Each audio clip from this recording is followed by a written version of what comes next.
Hello बच्चों, स्वागत है आप सभी लोगों का एक बार फिर से यूपी बोर्ड हैप क्लासेस में। मैं विपिन सिंह, आपका भौतिक विज्ञान टीचर, आपके लिए एक बहुत ही धांसू ट्रिक लेके आया हूं, जो कि आप देख सकते हैं लिखा है विद्युत परिपथ को सॉल्व करने का सबसे धांसू तरीका।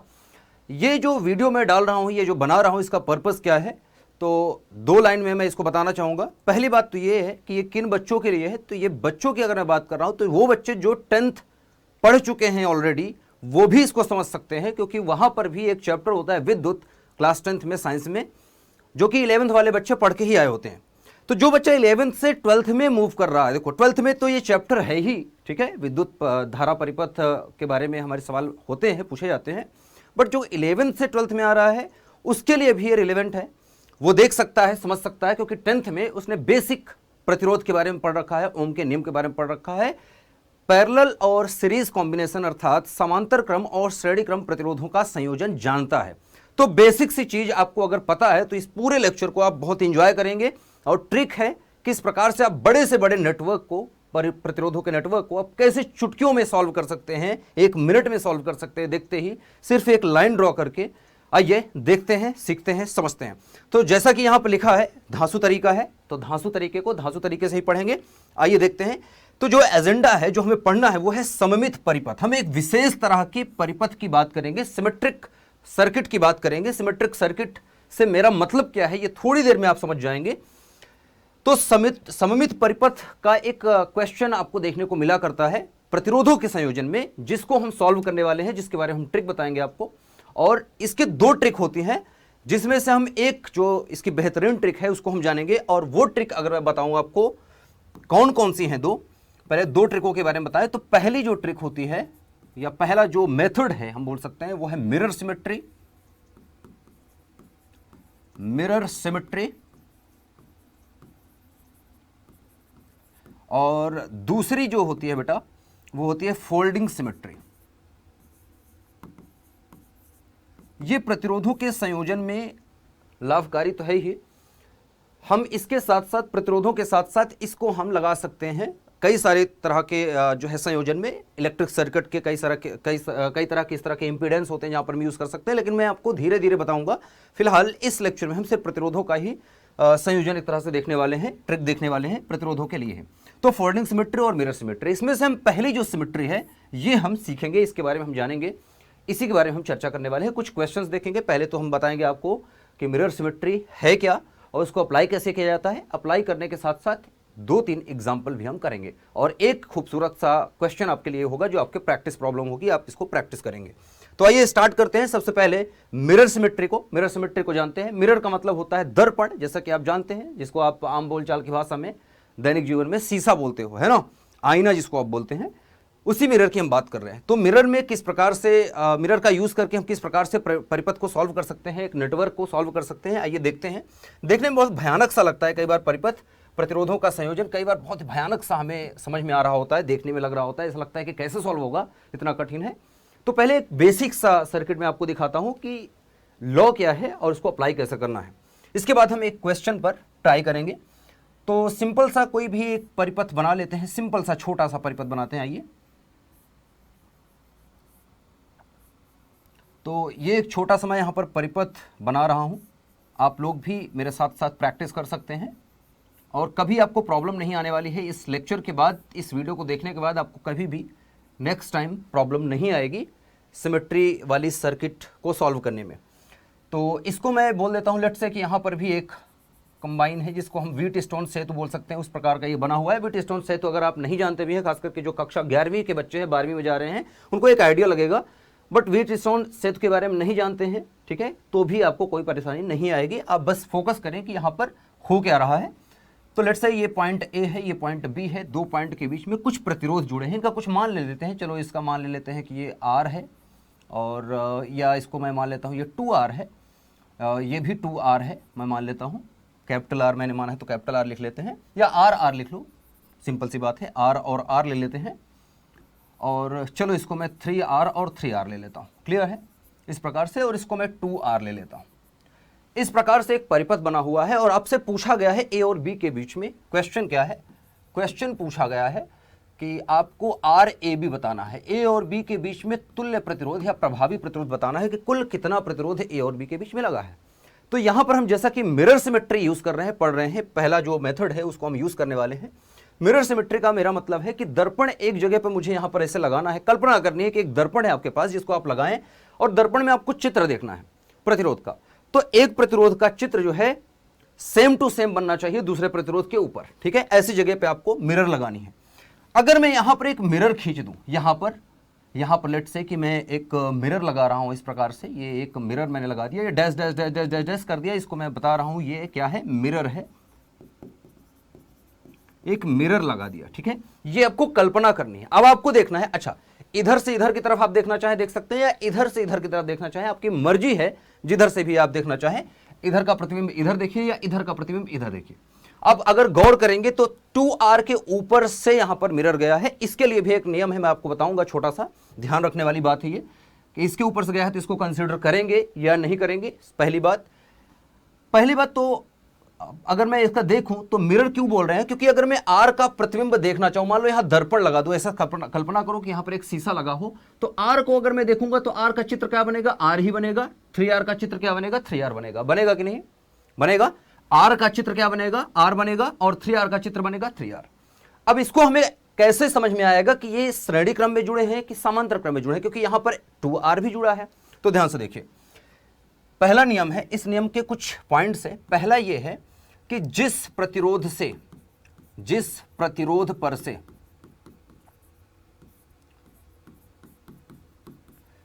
दर्पण, जिसको आप मिरर बोल रहे हो, पास हो रहा है मतलब जा रहा है, ठीक है, रहा है, उसको नहीं लेते हैं, मतलब उसको परिपथ से हटा देंगे, उसका परिपथ का हिस्सा नहीं मानेंगे। अर्थात 2R को अगर मैं देखूं तो 2R पर से हमने मिरर रखा है, ठीक है, 2R पर से मिरर जा रहा है, तो हम क्या करेंगे, 2R का देखो, 2R का क्योंकि प्रतिबिंब नहीं बन रहा है, देखो 2R का प्रतिबिंब कहीं बन रहा है क्या, नहीं बन रहा है। क्यों? क्योंकि इसी पर मैंने मिरर रखा हुआ है, और कहीं मिरर रखेंगे तो नहीं बनेगा बेटा। अगर मैं इसको यहां रखूंगा तो मतलब बीच में अगर मैं रख रहा हूं तो 2R पर से ही तो यहां पर देखने को मिल रहा है मुझे कि मैं मिरर रख रखा हूं, और 3R का प्रतिबिंब तो 3R बन रहा है, R का बन रहा है, R बन रहा है, लेकिन 2R का कहीं भी हमें प्रतिबिंब नहीं बनता हुआ दिख रहा है। अच्छा सोचो कि अगर मैं A और B पर मैं यहां पर ऐसे मिरर रख देता, ऐसे ऐसे, तो क्या होता, तो R का प्रतिबिंब 3R बन रहा होता। तो क्या ऐसा संभव है? क्या R का प्रतिबिंब 3R या 3R का प्रतिबिंब R हो सकता है? नहीं हो सकता ना, ठीक है। जैसे आप अगर दर्पण के सामने खड़े हो तो आपके ही चित्र दिखेगा ना सामने, ऐसा थोड़ी है कि आपके भाई का चित्र दिख रहा है, आपके माता जी का चित्र दिख रहा है, किसी का, आपके दोस्त का चित्र दिख रहा है, ऐसा कुछ नहीं होता। जो आप हैं वही दिखेगा, ठीक है, सामने। तो सिंपल सी चीज है, R का प्रतिबिंब R बनना चाहिए, 3R का 3R बनना चाहिए। 2R को हम कंसीडर नहीं करेंगे, नियम के अकॉर्डिंग हम 2R को हटा देंगे, 2R को हटा देंगे। अब करना क्या है, अब सिंपल सा, वैसे तो बहुत ही सिंपल सा मैंने एग्जांपल लिया, तो आपको दिख रहा होगा कि R और R श्रेणी क्रम में जुड़ गए हैं, लेकिन इसके लिए भी आप नियम को थोड़ा सा फॉलो कर सकते हैं। जब कॉम्प्लिकेटेड सर्किट हो तो करना क्या है, यहां से मान लीजिए किसी एक तरफ से मान लीजिए कि एक करंट जा रही है, ठीक है, मान लेते हैं कि इधर से एक करंट जा रही है, करंट प्रवाहित हो रही है और करंट है I। अब ये I करंट इस पॉइंट पर पहुंच के दो भाग में हो गए, मान लेते हैं इधर I1 करंट चली गई और इधर चली गई I2 करंट, मान ले। चलो अब अगर मैं I1 करंट का चित्र देखूंगा, I1 करंट इधर जाती हुई दिख रही है, तो इस R में इस प्रतिरोध का अगर मैं चित्र देखूंगा और I1 का भी चित्र देखूंगा तो क्या दिखेगा, इस R में भी R करंट, I1 करंट जो है बहती हुई दिखेगी। सिंपल सी बात है, मतलब जिसमें हमें पता चल रहा है कि सेम करंट बह रही है, वो क्या होते हैं, आपस में श्रेणी क्रम में होते हैं। अर्थात R और R क्या हो गए बेटा, R और R श्रेणी क्रम में हो गए, ठीक है। इसी प्रकार से I2 करंट यहां से बह रही है, तो I2 करंट यहां भी बहती हुई दिखेगी चित्र में अगर देखेंगे। वैसे तो इसका जो डायरेक्शन है वो ये दिखेगा, बट आपको ये समझना है कि करंट A से B की तरफ जाती है, करंट रिवर्स नहीं आया करती, तो करंट को हम डायरेक्शन एक ही डायरेक्शन में रखेंगे, सिंपल सी बात है।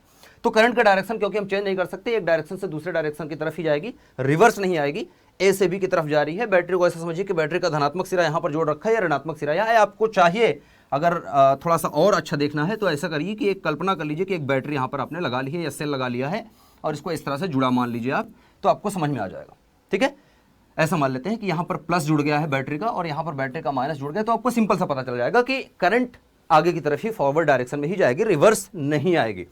इसी प्रकार से 3R और 3R भी मुझे क्या पता चल गया कि श्रेणी क्रम में जुड़ा है, क्योंकि समान करंट बह रही है और समान करंट किसमें बहती है, कौन सा संयोजन में, श्रेणी क्रम संयोजन में। तो यह क्या हो गई, श्रेणी क्रम संयोजन।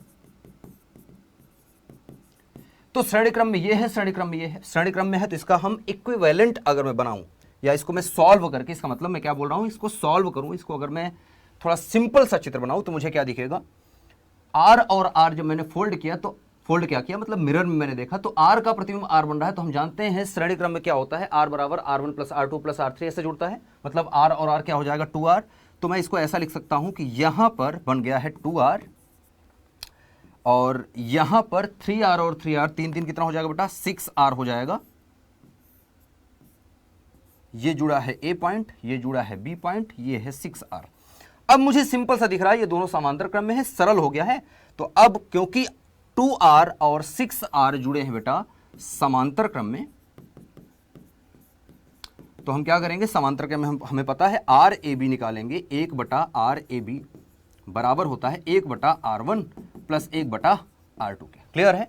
इसके हिसाब से अगर मैं सॉल्व करूं तो यहां से 1/RAB अगर मैं सॉल्व करूं तो ये बराबर आ जाएगा 1/R1 मतलब 1/2R प्लस 1/3R के। ये सिंपल सा सॉल्व करने के बाद आ जाएगा RAB अगर आप निकालेंगे तो आपको देखने को मिलेगा 3 दूनी 6R डिवाइड बाई हो जाएगा 5R के। आप देखेंगे R से R कट जाएगा, 5/6 ओम प्रतिरोध आ जाएगा। तो ये सिंपल सा एक तरीका था। अच्छा यहां पर R स्क्वायर है, सॉरी ये R स्क्वायर आएगा तो R के साथ आएगा, ठीक है, 6R स्क्वायर होगा। तो यहां पर 5, यहां पर आ जाएगा 6R बाई 5 ओम, ठीक है। R से R में एक R कटेगा, एक R बचेगा, क्योंकि आप जब लघुत्तम लेंगे तो 2R इंटू 3R होगा, तो 2 तिहाई 6 हो जाएगा, लेकिन R का R स्क्वायर हो जाएगा, वो बटे के नीचे है RAB, जब ऊपर जाएगा तो ये पलट जाएगा 6R स्क्वायर बटा 5R, और ये दोनों देख सकते हैं R से R कट जाएगा, एक R बचेगा, 6R बाई 5। तो इस प्रकार से आप सॉल्व कर सकते हैं। इसको थोड़ा सा बड़े नेटवर्क में हम ट्राई करते हैं कैसे लगेगा। तो एक दूसरा सा बड़ा सा एग्जाम्पल लेते हैं और समझने की कोशिश करते हैं कि किस प्रकार से इसको हम लगा सकते हैं। तो एक क्वेश्चन लेते हैं मिरर सिमेट्री की तरह, और इसमें हम अप्लाई करने का इसमें कोशिश करेंगे। लेकिन ये याद रखना है आपको कि मिरर सिमेट्री हम वही लगा सकते हैं जहां पर प्रतिरोध का चित्र सेम प्रतिरोध के मान के बराबर बन रहा हो, ठीक है, नहीं तो हम नहीं लगा सकते बेटा।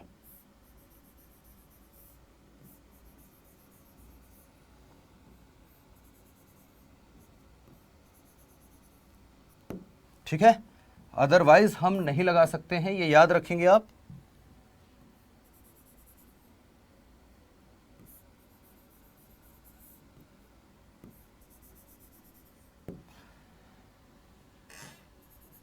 तो ये आप देख सकते हैं एक कॉम्प्लिकेटेड सा सर्किट बन गया है। इसमें किसी भी 2 पॉइंट को आप ले लीजिए। लेट्स से कि मैं लेता हूं ये पॉइंट A ले लेता हूं मैं, और इस पॉइंट को मैं B ले लेता हूं, और इन दोनों पॉइंट के बीच में आपसे पूछा गया है RAB पूछा गया है क्या होगा, ठीक है। RAB मतलब A और B के बीच में प्रभावी प्रतिरोध आपसे पूछा गया है क्या होगा। तो यहां पर कैसे सॉल्व करेंगे, पहले तो प्रतिरोधों का नाम ले लेते हैं। मान लो कि सभी प्रतिरोध R ओम के, R, ठीक है, R, चलो इसको मैं मान लेता हूं ये 2R है, ये भी 2R है, ये भी 2R है, और ये भी 2R है। क्लियर है। अच्छा यहां पर ये R है। अब मैं किधर रखूं मिरर, क्या यहां रखूं या यहां रखूं? तो आप देख सकते हैं मिरर को कहां रखना पड़ेगा, यहां रखना पड़ेगा, क्योंकि R का प्रतिबिंब R दिखेगा, R का प्रतिबिंब R दिखेगा, R का प्रतिबिंब नहीं बनेगा, इस R का प्रतिबिंब यहां बनेगा, इस 2R का प्रतिबिंब यहां बन गया, यहां 2R का प्रतिबिंब यहां बनेगा। दर्पण से आप जैसे कि वाकिफ है वैसी सी कंडीशन यहां पर आपको देखने को मिलेगी। तो हम मिरर लगा देंगे कहां से, यहां पर से। जैसे ही मिरर लगाएंगे मुझे पता चल गया, अच्छा ये चाहे 2R लिख लो, चाहे R लिख लो, 2R लिखना है 2R लिख लो, ये R और 2R तो कैंसिल हो जाएंगे, क्योंकि इनका देखें तो इनका कोई अस्तित्व नहीं रहा, क्योंकि इसी पर से हमारा जो मिरर है वो पास हो रहा है। तो मिरर जो हमने रखा है ये मिरर है, मिरर कहां से पास हो रहा है, 2R और R से। तो हम क्या करेंगे बेटा, R और 2R दोनों को यहां से हटा देंगे, क्योंकि ये पार्ट ही नहीं है, क्योंकि वहां से हमने बताया आपको नियम के अकॉर्डिंग कि जहां से मिरर पास होगा उन प्रतिरोधों को हटा देंगे, उन प्रतिरोधों को हम काउंट नहीं करेंगे। अब सिंपल सा आपको अब सिंपल सा आपको सर्किट दिख रहा है। क्या दिख रहा है बेटा?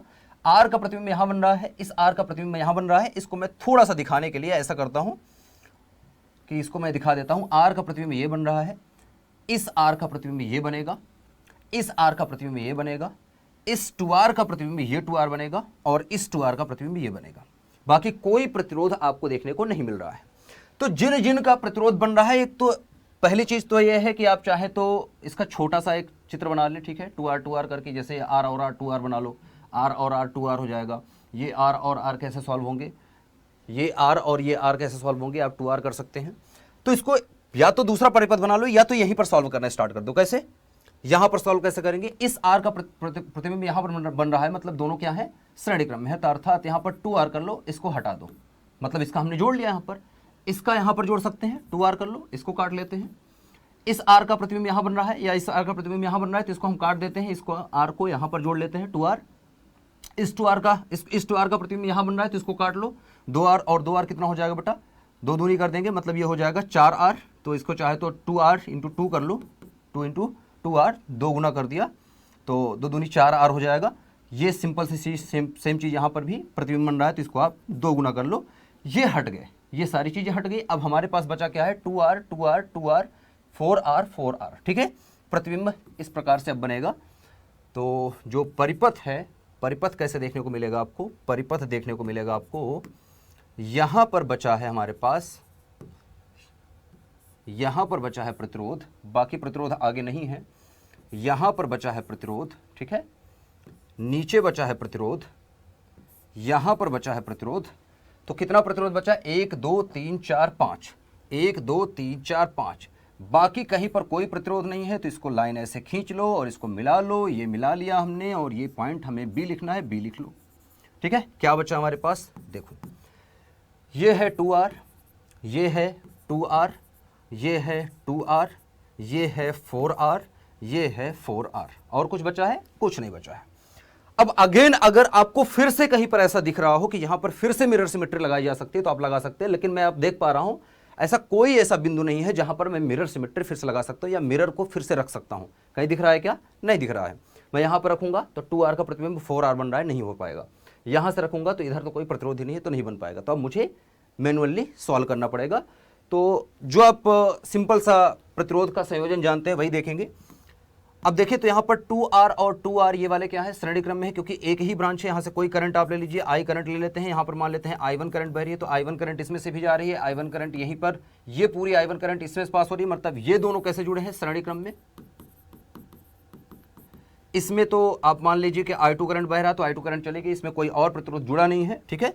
और इस तीसरे में मैं मान लेता हूं कि I3 करंट बह रही है, तो I3 करंट यहां से भी जाएगी और ये I3 करंट इधर चली जाएगी। मतलब ये दोनों भी कैसे जुड़े हैं? श्रेणी क्रम में, ठीक है। अब इस प्रकार से अगर है तो श्रेणी क्रम में इनको जोड़ेंगे तो क्या आ जाएगा बेटा? इक्विवेलेंट आ जाएगा। 2r और 2r कितना आ जाएगा? 4r के। ये आ जाएगा 4 और 4 कितना आएगा? 8r के। तो मतलब 8r 4r और 2r बचा। फिर से एक छोटा सा परिपथ बनेगा, परिपथ दिखेगा इस प्रकार से,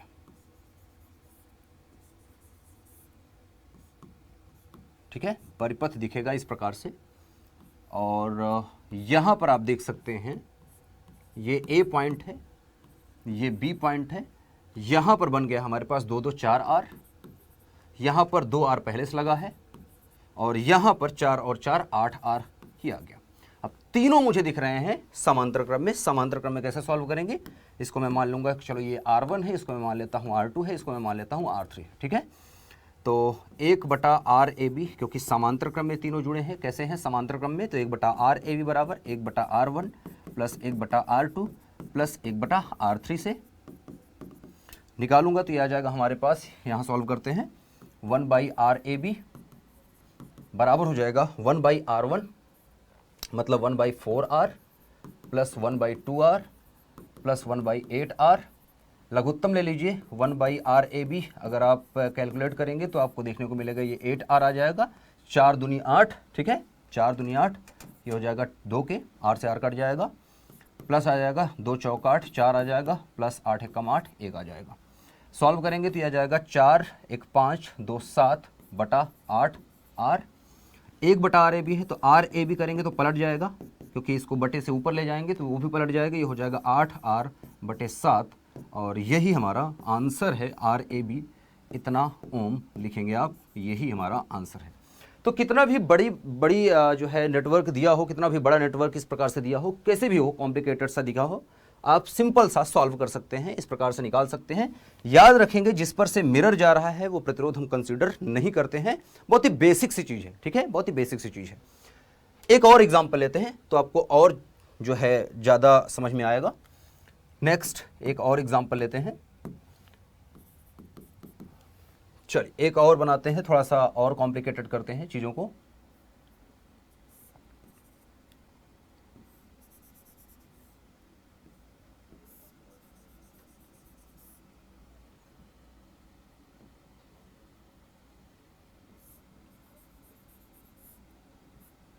या इसको मैं हटा देता हूं थोड़ा सा।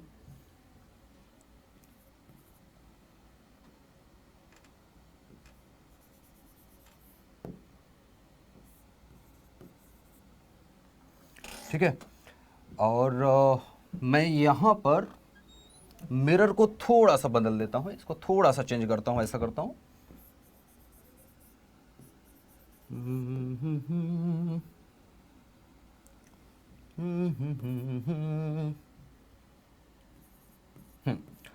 तो ये आपको इस प्रकार से दिख रहा है। ऊपर का संरचना हम थोड़ा सा चेंज कर सकते हैं चाहे तो, ठीक है। ऊपर की संरचना में मैं इस प्रकार से रखना चाहूँगा, लेट से यहाँ आ गया तो ठीक है।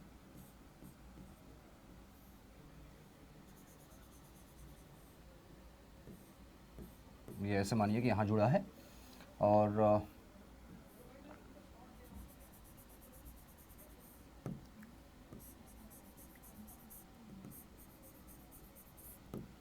इस प्रकार से कोई संरचना है, कैसी भी संरचना आपको मिल सकती है। चलिए इसको ए पॉइंट बोलते हैं, इसको बी पॉइंट बोलते हैं। ये मान लीजिए कि सभी आर हैं, छोटे आर प्रतिरोध ले लेते हैं, सभी को आर ले लेता हूँ मैं, ठीक है। सिंपल सा है, आपको बस कॉन्सेप्ट समझना है कि मिरर लगाना कहाँ है। याद रखिएगा मिरर उन दोनों पॉइंट के बीच में नहीं लगाएंगे जिनके बीच में हम प्रतिरोध ज्ञात करते हैं। जिन 2 पॉइंट के बीच में हम प्रतिरोध ज्ञात करते हैं उन 2 पॉइंट के बीच में मिरर नहीं लगा सकते। मतलब हम मिरर को यहाँ नहीं रख सकते, क्योंकि ए और बी पॉइंट के बीच में ही हमें प्रतिरोध निकालना है, तो हम मिरर यहाँ नहीं लगाएंगे। यहाँ पर फोल्डिंग सिमेट्री लगती है। फोल्डिंग सिमेट्री नेक्स्ट लेक्चर में आपको मिलेगा। नेक्स्ट जो इसका पार्ट बनाऊंगा, इसी वीडियो का नेक्स्ट पार्ट जो होगा उसमें आपको मिलेगा दूसरा प्रकार, जो कि थोड़ा सा इससे थोड़ा सा अलग सा है, बट वो भी ईजी है, ठीक है। अच्छा, वो दूसरे प्रकार के थोड़ा सा सर्किट सॉल्व करता है, जहां पर हम मिरर सिमेट्री नहीं लगा सकते, वहां पर हम फोल्डिंग सिमेट्री लगा सकते हैं। अच्छा, कुछ परिपथ होते हैं जहां पर मिरर और फोल्डिंग दोनों लगा सकते हैं हम, ठीक है। अच्छा, यहां पर आ गया। अब मिरर कहां लगाएं? अगर मैं यहां पर मिरर लगाऊंगा तो काम नहीं करेगा वैसे भी, लेकिन अगर मैं देखूं, मान लो लगा भी देता हूं, मान लो कोई बच्चा है गलती कर गया, यहां पर लगा दिया मिरर, तो क्या होगा? आर का प्रतिरोध नहीं बन सकता ना यहाँ पर। आर का प्रतिरोध यहाँ पर कैसे बनेगा, ठीक है। तो हमें मिरर कहाँ लगाना पड़ेगा? यहाँ लगा देते हैं। आइए मिरर लगा दें। ये लगाया, ये है मिरर, लगाया।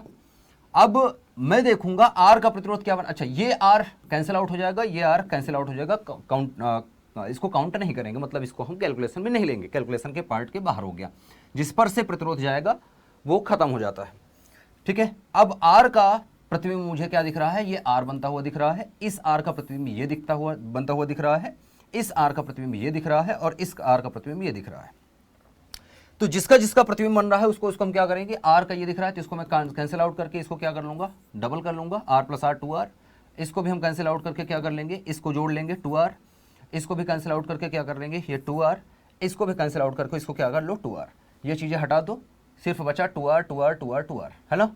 एक परिपथ बनाते हैं। परिपथ कैसे दिखेगी?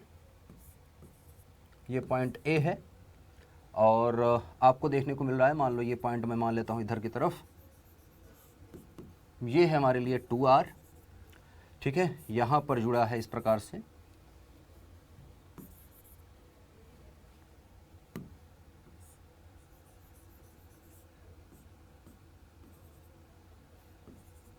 ठीक है।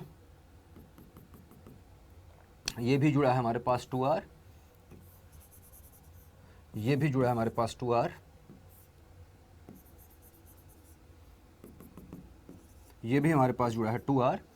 बाकी कुछ नहीं जुड़ा है, बाकी सारी चीज़ें कट चुकी हैं। तो कट चुकी हैं तो इनको सिंपल सा ऐसे करके ऐसे जोड़ लेना है। बस परिपथ का प्रतिरोध हटा दिया हमने, ये सिंपल हम परिपथ बना रहे हैं यहाँ पर। तो हमारे पास 2R 2R 2R 2R बचा है, ठीक है। अब इनको देखो कैसे सॉल्व कर सकते हैं। तो मैं देख पा रहा हूँ कि 2R और 2R क्या है बेटा, श्रेणी क्रम में जुड़े हैं। तो 2 2 कितने हो जाएंगे, 4R, सिंपल सा दिख रहा है मुझे। ये 4R हो गया, ये 2R हो गया, ये 2R। इसका परिपथ देखो और सिंपल परिपथ कैसे बनेगा। इसका और सिंपल परिपथ देखेंगे तो मैं बना सकता हूँ, ये देखो, ये जो है ना, ये कोना कोना बनाना जरूरी नहीं। ये तार है, मतलब तार को तो मोड़ के मैं कोना पे ले जाऊं या सीधा तार लगा दूं, कोई दिक्कत नहीं। ये मैंने लगा दिया 2R, छोटा R है तो छोटा R ले लो, 2R। ये बीच में जो लगा है ये भी 2R है, 2R। और जो नीचे जुड़ा है ये 2R 2R कितना हो गया, 4R 4R। और ये पॉइंट है B, ये पॉइंट है A। अब अगर मैं देखूं तो A और B के बीच में अगर प्रतिरोध निकालना है तो ये सभी कैसे जुड़े हैं, समांतर क्रम में। 2R 2R 2R, इसको आप R1 मान लीजिए, इसको आप R2 मान लीजिए और इसको आप R3 मान लीजिए, ठीक है। कैलकुलेट करते हैं, 1/RAB निकालेंगे, क्या मिलेगा, 1/R1 plus 1/R2 plus 1/R3, ठीक है, R1 R2 R3। अब अगर मैं मान रखूं तो 1/RAB जो है ये बराबर आएगा 1/R1। 1/R1 का मतलब 1/2R प्लस 1/2R, R2 का मान भी 2R है और इसका 4R है, प्लस 1/4R। सॉल्व करेंगे तो हमें मिलेगा 1/RAB बराबर मिलेगा हमें 4R और ये मिलेगा हमें 2 + 2 + 1 के। क्लियर है। तो यह जगह 2 2 4 1 5/4R है। ये क्योंकि बटे में है तो बटे से पलटेंगे तो ये भी पलट जाएगा। तो हमें मिलेगा RAB इसका मतलब, और ये मिलेगा हमें, सिंपल सी बात है, 4R/5 के। और इतना ओम लिखेंगे आप और ये आपका आंसर आ जाएगा, ठीक है। तो इस प्रकार से बेसिक सा जो नियम है ये आपको कितना हेल्प कर सकता है आप यहाँ पर देख सकते हैं। अब इस लेक्चर में यही तक रखेंगे हम। एक छोटा सा होमवर्क रहेगा आपके लिए, प्रैक्टिस प्रॉब्लम। तो एक प्रैक्टिस प्रॉब्लम मैं आपके लिए दे रहा हूँ जिसको आप प्रैक्टिस करेंगे, प्रैक्टिस प्रॉब्लम, ठीक है। प्रैक्टिस प्रॉब्लम नंबर 1 जो है यहाँ पर मैं आपको दे रहा हूं। प्रॉब्लम ये है, इस प्रकार से है।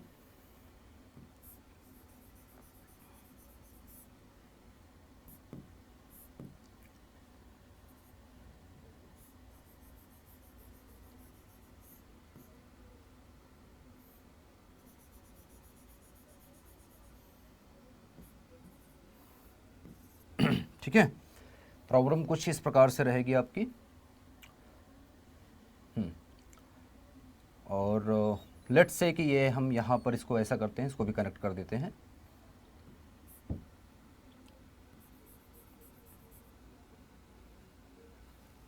या इसको थोड़ा मैं चेंज कर देता हूँ, थोड़ा सा ये कॉम्प्लिकेटेड हो जाएगा आपके लिए।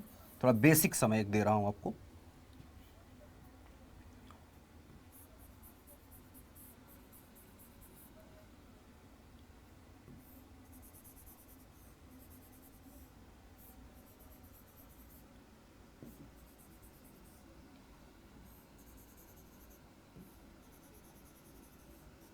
ठीक है, तो ये आपको इस प्रकार से थोड़ा सा मैं बेसिक सा प्रॉब्लम यहाँ पर बनाने की कोशिश।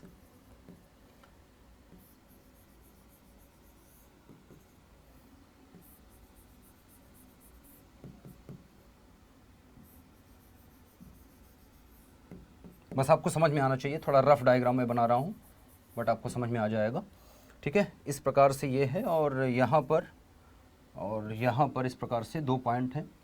ये A पॉइंट है, ये B पॉइंट है। A और B पॉइंट के बीच में आपको तुल्य प्रतिरोध बताना है। सभी प्रतिरोध जो है R के हैं, R ओम के हैं।